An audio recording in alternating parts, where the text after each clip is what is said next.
Hello! Welcome back to Telugu వెలుగు YouTube channel. ఈరోజు ఈ వీడియోలో డీఎస్‌కి సంబంధించిన కొన్ని న్యూస్ అయితే వచ్చాయండి. కొంతమందికైతే కాల్ లెటర్స్ రాలేదు కదా! అవి కాల్ లెటర్స్ కూడా మనకి వస్తూ ఉన్నాయండి. ఒక 100 మెంబర్స్ దాకా ఇప్పుడైతే విడుదలైతే చేశారు. వాళ్ళ క్యాండిడేట్ లాగిన్‌లో ఇవ్వడం అయితే జరిగింది. ఒకసారి చెక్ చేసుకోండి మెరిట్ ఉన్నవాళ్ళు. చాలామంది రాలేదనైతే అంటున్నారు. ఈరోజు మధ్యాహ్నం నుంచి మనకి వెరిఫికేషన్ అయితే స్టార్ట్ అవుతుంది. ఈరోజు, రేపు మనకి వెరిఫికేషన్ అయితే స్టార్ట్ అవుతుందండి. అందరూ ఒకసారి మీ క్యాండిడేట్ లాగిన్‌లోకెళ్ళి మీరు చెక్ చేసుకోండి. కాల్ లెటర్స్ అయితే వస్తున్నాయి. ప్లస్ ఫైల్ అప్‌లోడ్ ఆప్షన్ గూడా అయితే వచ్చింది. అవి మీరు మీ కాంటాక్ట్ లాగిన్‌లో ఒకసారైతే చెక్ చేసుకోండి. ఈరోజు న్యూస్ ఏమున్నాయనేదైతే చూద్దామండి. డీఎస్సీలో నకిలీల కలకలం అనేది ఇచ్చారు. వెరిఫికేషన్‌లో నిర్లక్ష్యము, ఈడబ్ల్యూఎస్ కోటాలో బోగస్ పత్రాలు, ఆధారాలతో ఫిర్యాదులు, అక్రమార్కులకు రెవెన్యూ అండ, ఆందోళనలో అర్హులు అనేది ఇచ్చారు. అనంతపురం సెప్టెంబర్ 1కి డీఎస్సీ 2025 నియామకాలలో నకిలీలు చొరబడినట్లు పెద్ద ఎత్తున విమర్శలు రావడంతో కలకలం రేగింది. నకిలీ మోసాలతో అర్హులైనటువంటి అభ్యర్థులు అధికారులకు ఆధారాలతో ఫిర్యాదు చేస్తుండటంతో అదో ఆరోపణలకు మరింత బలం చేకూరుతుంది. ప్రధానంగా ఈడబ్ల్యూఎస్, ఓసీ కుటుంబాలకు ఈ కోటా క్రింద ఉద్యోగాలు ఇస్తారు. ఈడబ్ల్యూఎస్ సర్టిఫికేట్‌లో అధికంగా బోగస్‌వి పుట్టించుకున్నారు. రెవెన్యూ శాఖలో కొందరు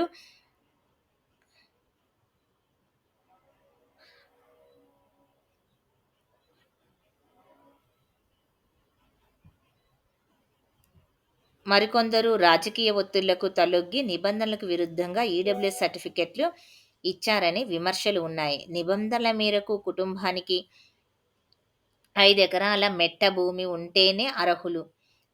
కానీ రెవెన్యూ యంత్రాంగము మాయాజాలం చూపించి అధిక భూములు ఉన్నా లేవని ఈడబ్ల్యూఎస్ సర్టిఫికేట్ జారీ చేస్తుందని ప్రచారం జోరుగా సాగుతుంది. ఇక్కడ చూడండి, ఈడబ్ల్యూఎస్ సర్టిఫికేట్ ఉండాలంటే మీకు 5 ఎకరాల మెట్ట భూమి అయితే ఉండాలంట.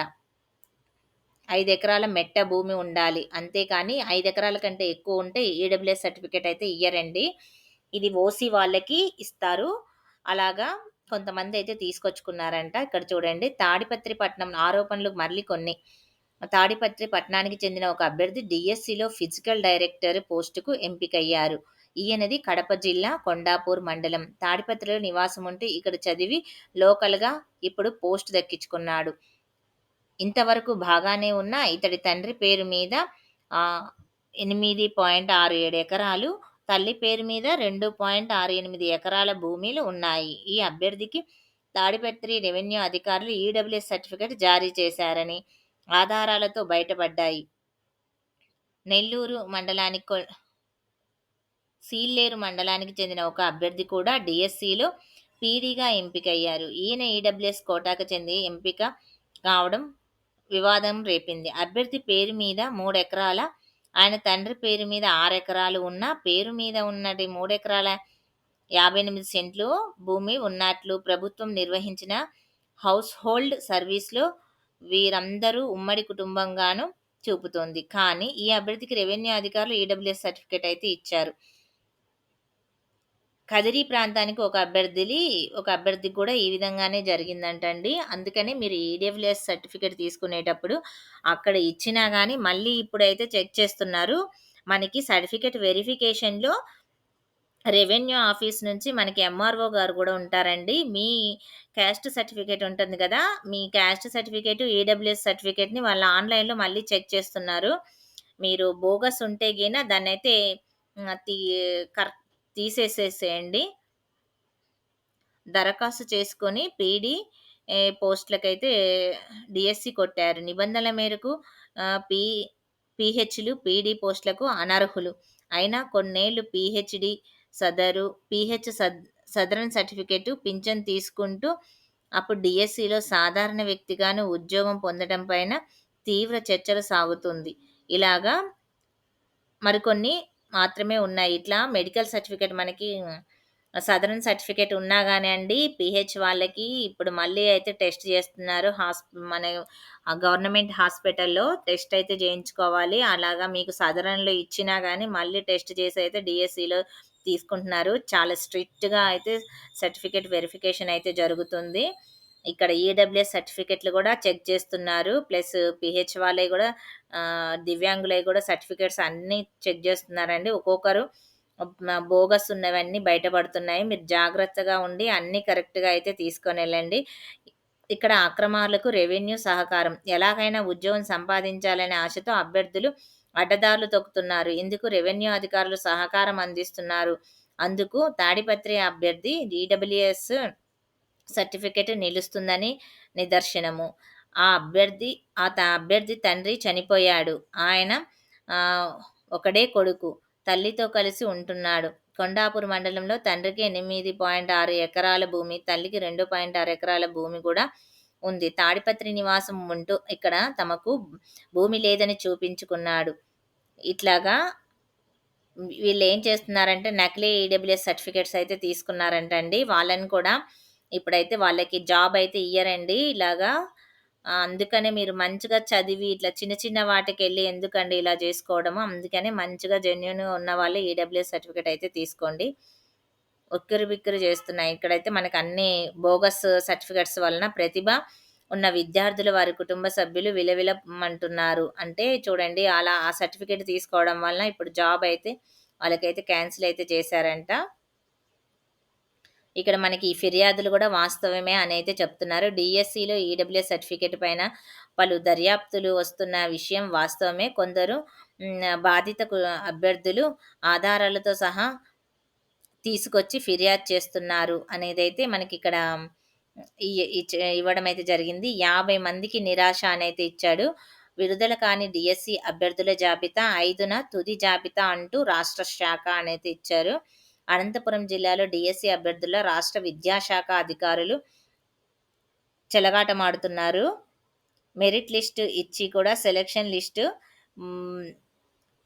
పూర్తి స్థాయిలో విడుదల చేయలేదు. జిల్లాలోని 907 టీచర్ పోస్టులకు అభ్యర్థి సెలక్షన్ జాబితా ఇవ్వాల్సి ఉంది. ఇప్పటికే 2 విడతల్లోని 757 మంది పేర్లు విడుదల చేసి మిగతావైతే ఇవ్వలేదంట 50 మంది దాకా. ఇక్కడ దీంతో అభ్యర్థులు మెసేజ్‌లు జాబితా కోసం ఎదురు చూస్తున్నారు. సోమవారం మిగిలిన 50 మంది అభ్యర్థులకు సెలక్షన్ జాబితా విడుదల కాలేదు. ఎవరికీ మెసేజ్‌లు రాలేదు. రాత్రి పొద్దు పోయే వరకు కూడా అభ్యర్థులు డీఈఓ కార్యాలయం వద్దనే పడిగాపులు కాశారు. మరికొందరు పోస్ట్ చేస్తూ ఆరా తీస్తున్నారు. జాబితా మెసేజ్‌లు రాకపోవడంతో అభ్యర్థులు తీవ్ర నిరాశకు గురవుతున్నారు. ఇదిలా ఉండగా సోమవారం రాష్ట్ర అధికారులు డీఎస్సీ సెలక్షన్ ఫైనల్ జాబితా కి ఈ నెలకి ప్రకటిస్తామని చెప్పి జిల్లా విద్యాశాఖ అధికారులకు కాన్ఫరెన్స్‌లో చెప్పారని, ఇప్పటివరకు జాబితా విడుదల కాలేదని, వెరిఫికేషన్ పెండింగ్ ఉందని, మరోవైపు వివిధ రకాల ఫిర్యాదులు వస్తున్నాయని, ఇలాంటి పరిస్థితుల్లో డీఎస్సీ ఫైనల్ సెలక్షన్ జాబితా ఎలా విడుదల చేస్తారో అర్థం కావడం లేదు. దీంతో నేటి నేటి మధ్యాహ్నం నుంచి డీఎస్సీ రెండో విడత సర్టిఫికేట్ల పరిశీలన అయితే ఇచ్చారు చూడండి. మెగా డీఎస్సీకి సంబంధించిన రెండో విడత సర్టిఫికేట్ల పరిశీలన మంగళవారం మధ్యాహ్నం నుండి చేపట్టాలని పాఠశాల విద్యాశాఖ ప్రాథమికంగా నిర్ణయించింది. మొదటి విడత సర్టిఫికేట్ల పరిశీలనతో తిరస్కరణకు గురైన వారి స్థానంలో కొత్త వారికి ప్రత్యేక విద్యా ఉపాధ్యాయ అభ్యర్థులు గతంలో కాల్ లెటర్ రాకుండా మిగిలిన పోస్టులకు కాల్ లెటర్లను విడుదల చేయనున్నారు. కాల్ లెటర్లు జారీ చేసిన అనంతరం మంగళవారం మధ్యాహ్నం నుండి బుధవారం వరకు సర్టిఫికేట్ల పరిశీలన చేపట్టనుంది. ఒకవేళ కాల్ లెటర్లు జారీ ఆలస్యమైతే బుధవారం ఉదయం నుండి సర్టిఫికేట్ల పరిశీలన ఉంటుంది. రాష్ట్ర వ్యాప్తంగా రెండో విడతలో సర్టిఫికేట్ల పరిశీలనకు హాజరయ్యే అభ్యర్థులు 900 మంది వరకు ఉండనున్నారు. దివ్యాంగ అభ్యర్థులు 120 మంది వరకు అయితే ఉండగా వైకల్యానికి సంబంధించిన సర్టిఫికేట్ల పరిశీలనకు మెడికల్ బోర్డుకు వెళ్లాల్సి ఉంటుంది. రెండో విడత సర్టిఫికేట్ల పరిశీలనలో ఎవరైనా తిరస్కరణకు గురైతే వారి స్థానంలో కొత్త వారికి మూడవ విడతలో కాల్ లెటర్స్ అయితే జారీ చేస్తారు. ఇక్కడ మనకి క్లియర్‌గా అయితే ఇచ్చారండి. మనకి ఇప్పుడు మొత్తంగా 1020 మంది అంటే దివ్యాంగులు ప్లస్ వీళ్ళు కలిపి ఇప్పుడు రెండో విడతలో అయితే మనకి 1020 మందికి మాత్రమే సర్టిఫికేట్ వెరిఫికేషన్ అయితే మనకు ఈరోజు 2 గంటలకి మధ్యాహ్నం 2 గంటలకి స్టార్ట్ అయ్యి నెక్స్ట్ డే బుధవారం కూడా మనకి సర్టిఫికేట్ వెరిఫికేషన్ అయితే జరుగుతుంది. అందరికీ కాల్ లెటర్స్ అయితే మీకు మెరిట్ ఉన్న వాళ్ళకి కొంతమందికైతే కాల్ లెటర్స్ అయితే పెట్టారంట. అది కూడా మీరు ఒకసారైతే చెక్ చేసుకోండి. మీకు కాల్ లెటర్స్ క్యాండిడేట్ లాగిన్‌లో అయితే వస్తాయి.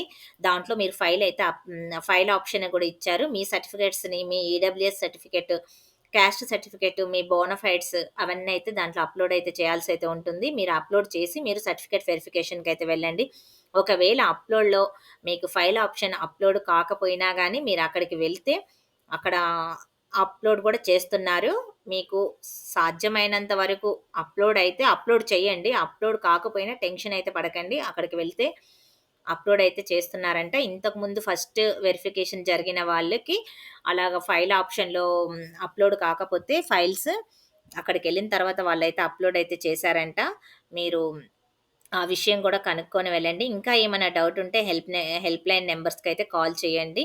వీడియో నచ్చితే లైక్ అయితే చేయండి. షేర్ అయితే చేయండి. నెక్స్ట్ వీడియోలో కలుసుకుందాము. Thank you.